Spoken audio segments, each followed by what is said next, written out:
माल गनीमत में खुशबू आई तो घर में पड़ी थी, तो अपनी अहलिया से कहने लगे ला वो खुशबू मैंने ना एक सहाबी की बीवी की ड्यूटी लगाई है, वो तोल तोल के खुशबू सहाबा में बांट दी। तो बीवियों का बड़ा मिजाज होता है, वो बीबी अपने मुकाबले में दूसरी बीबी को बर्दाश्त, बल्कि मिट्टी की भी बीबी बना दे ना, मिट्टी की भी, और उसे कहें ये तेरे मुकाबले की है, बेशक मिट्टी की हो, शाम तक वो भी टूट जाती है। ये काम नहीं चल सकता, सवाल ही नहीं पैदा होता। तो हजरत उमर ने अपनी अहलिया से कहा कि मैंने एक सहाबिया की ड्यूटी लगाई है, तो वो खुशबू तेरे पास थी माले गनीमत की, वो दे, वो जरा तोल तोल के बांट देंगी। तो हजरत उमर की अहलिया नाराज हो गई, कहने लगी मुझे नहीं बांटनी आती। वो कौन होती है बांटने वाली? यानी देवरानी को ज्यादा पता है कोई, मुझे नहीं आता ये काम, मैं आप मुझे दयानतदार नहीं समझते। जनाब उमर फरमाने लगे और भली मानस ये नहीं बात, मसला ये नहीं कि तू दयानतदार नहीं, मसला ये है कि जब तू बांटेगी तो खुशबू तेरे दुपट्टे को भी तो लग जाएगी, तो उसका भी तो हिसाब देना ना अल्लाह की बारगाह। तो मैं नहीं चाहता कि तू तेरे दुपट्टे और हाथों को खुशबू लगे और मैं इतनी बारीकी से माल गनीमत का माल बांटते कि बंटते वक्त भी वो हमारे खुशबू हाथों को, लेकिन वही उम्र है, माल आया बट रहा है। शाह वली साहब ने लिखा है माल बट रहा है, और माल बट रहा है खिदमत देख के, बदरी सहाबा से लेके जिनकी खिदमत दीन के लिए ज्यादा उन्हें माल मिलेगा। आ जाओ जी, सारे सहाबा पहुंच गए, 500-500 दिनार सबको दे दिए। हजरत अब्दुल्ला इब्न उमर, हजरत उमर के साहिबजादे भी शामिल है, उनको भी 500 दिनार मिल गया। इमाम हसन और हुसैन ना बदर में शामिल थे ना उहद में शामिल थे, वो छोटे थे, अब वो भी आ गए। तो खिदमत देख के दिया जा रहा था, खिदमत देख के। जरूरी नहीं हर जगह ही हम नवाब बन के फिरते रहें, हर जगह ही हम कहें कि मैं तो बड़ा पढ़ा लिखा हूँ, हर जगह ये दावा किया जाए कि नहीं मैं बड़ा संजीदा हूँ, मैं ताजर हूँ। कुछ जगह ऐसी होती है जहाँ चुप करके झुक जाना चाहिए, जहाँ गर्दन झुकानी चाहिए, वहाँ गर्दन झुकाने में ही नफा होता है। हजरत अब्दुल्ला, हजरत उमर फारूक वो बंदा जो अपनी बीवी को कहते हैं कि हाथों को भी खुशबू ना लगे, लेकिन माल बांट रहा है, बाकियों को 500-500 दिनार। हसनैन करीमैन भी आ गए, हजरत फारूक आजम ने उनको 1000 दिया। हजरत अब्दुल्ला इब्न उमर रदी अल्लाह तआला अन्हु घर जाके कहने लगे अम्मा से कि अब्बा अजीब काम करते हैं, कभी तो एक एक तोले और माशे का हिसाब रखने लगते हैं, और आज ये पोजीशन है कि कह रहे थे मैं खिदमत देख के दूंगा, तो मुझे दिया 500, हालांकि मैं बदर में भी था, ओहद में भी था। और हसनैन तो उन दिनों बच्चे थे, मदीना शरीफ की गलियों में खेलते थे, और हसनैन को 1000 दिया, ये क्या माना हुआ? तो हज़रत उमर ने पता चला तो फरमाया बुलाओ नजर अब्दुल्ला को। अहलिया कहने लगी नहीं, उस बेचारे ने तो वैसे ही बात की थी, तो मैं नहीं, बुलाओ, आप मेरी बात को समझे, हमने तो मजा खराब कर लिया अपना, हमारा मजा खराब हो गया, हम तो ताजा लोग नहीं, हम तो एक रस्म समझ के।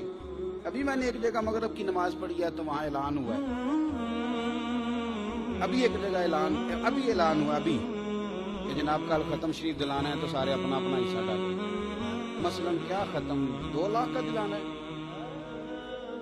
यानी अहले बैत नबूवत के नाम पर अभी भी हम 100 जमा करने का मिजाज रखते हैं। नाराज ना होना मेरी बात पर।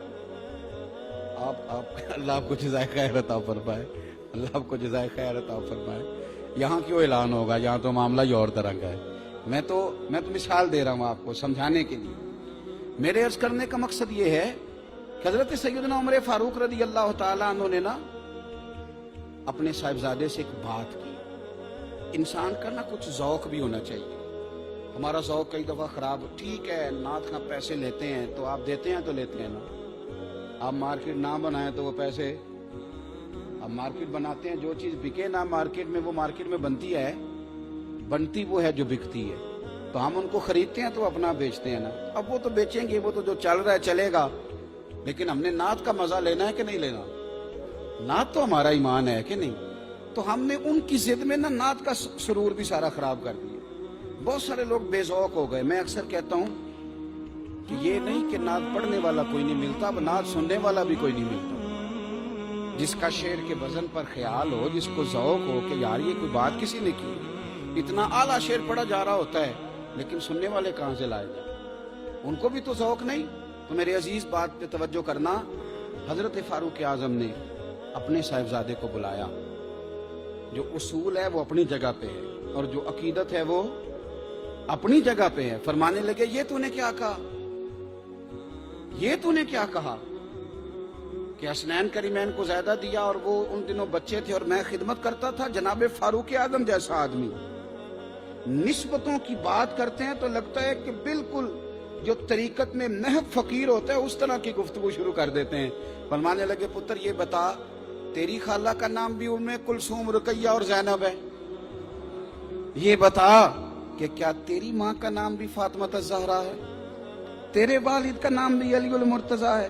पुत्र बोल, क्या तेरी नानी भी खतीजा है, क्या तेरे नाना का नाम भी मोहम्मद मुस्तफ़ा है। हजरत उमर फारूक फरमाने लगे बाकियों को खिदमत देख के दिया है, उन्हें मैंने निस्बत देख कर दिया है। और हजरत शाह वली साहब कहते हैं ये हजरत उमर की ये तकरीर, हजरत मुफ्ती साहब सबक पढ़ाते हैं तो हमारे जो दरस निज़ामी के साथिदा होते हैं ना, वो किसी इबारत पर तकरीर करते हैं, वो उस पर कहते हैं ये मैंने इस पर मैं ये तकरीर करने लगा, मेरी इस पर ये तकरीर है। तो ये हजरत उमर की भी एक तकरीर थी अपने बच्चे को समझाने के लिए। ये भी वो एक निस्बत और खिदमत की इबारत समझा रहे थे। तो ये तकरीर पहुंच गई मौला अली तक, बात घर के अंदर हुई। अब चले मुझे यहां भी एक बात क्या ही लेने दें, अकीदत भी छुपा नहीं करती। आप घर के अंदर बैठ के भी करें तो जमाने को पता लग ही जाता है। जो किसी दा आशिक होवे ओ गल उसे दी करदा ते 100 मकर बहाने करके। मेरा दिल करता है किसी दिन खड़ी शरीफ जावा तो मियाँ साहब ने पूछा मकर करने जायज गए? मियाँ साहब कहते हैं 100 मकर बहाने करके, लेकिन वो पीछे जो उनकी बात है ना वो बताती है कि ये मकर भी मजबूरी है। जो किसी दा आशिक होवे गल उसे दी करदा है, कदी मकर भी उन्होंने करना पैंदा है। क्योंकि आशिक जो होया 100 मकर बहाने करके ते ओदे ही मरने मरदा है, ओदे ही मरने मरदा है, ये मजबूरी हो जाती। तो ये तकरीर पहुंच गई हजरत मौला अली शेर खुदा तक। तो हजरत अली तकरीर सुन के बड़े राजी हुए, बड़े खुश हुए। फरमाने लगे ऐसे तो नहीं ना, मैंने खुद अपने कानों से सुना है, मेरे महबूब ने फरमाया था उमर अहले जन्नत के चिराग है। ऐसे तो नहीं ना हुजूर ने चिराग कह दिया, मैंने खुद सुना हुजूर से कि चिराग हैं। अब ये हजरत अली का कौल हजरत उमर तक पहुंच गया। देखें वहां तो मोहब्बत की बातें एक दूसरे तक जाती थी, रुहमाउ बैनहुम, और यहाँ लोग कहते हैं कि उनकी माज़अल्लाह इख्तिलाफात चलते थे। हजरत सैयदना अली उल मुर्तज़ा शेर खुदा की बात पहुंची तो जनाब उमर फारूक खुद चल के आए, कहने लगे अली आपने ये कहा है कि मैं अहले जन्नत का चिराग हूं? फरमाने लगे मैंने कहा नहीं, मैंने हुजूर से सुना है। तो हजरत उमर कहने लगे फिर इस तरह करें, अपनी गारंटी के साथ ये मुझे लिख के दे दें, अपनी गारंटी के साथ लिखना कि मैं जामन हूं, साथ अपनी गारंटी डाल लेना। तो हजरत मौला अली फरमाने लगे मैं अपनी गारंटी देता हूं कि मैंने अपने कानों से सुना है कि मेरे महबूब ने फरमाया कि उमर अहले जन्नत के चिराग है।